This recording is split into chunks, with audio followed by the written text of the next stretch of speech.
Julien Alaphilippe n'en finit pas de faire rêver les Français. Oui, on a pris l'habitude de le voir avec le maillot jaune sur le Tour de France. On le verra maintenant avec le maillot arc-en-ciel de champion du monde. C'est un exploit monumental qu'a réalisé le Français hier après-midi en Italie, Arnaud Souk.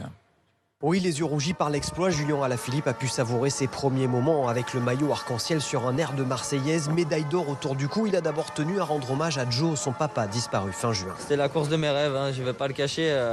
C'est ma plus belle victoire. Et ce maillot arc-en-ciel, il m'a toujours fait rêver. Donc j'avais à cœur d'y arriver. Je me l'étais promis. Je l'avais promis à mon père aussi avant qu'il parte. Donc j'ai pensé à lui et ça l'a fait. Donc j'ai pas de mots encore, c'est difficile de réaliser. Difficile, oui, de réaliser pour Julien Alaphilippe, d'autant qu'il tournait autour de ce titre mondial depuis déjà 3 ans.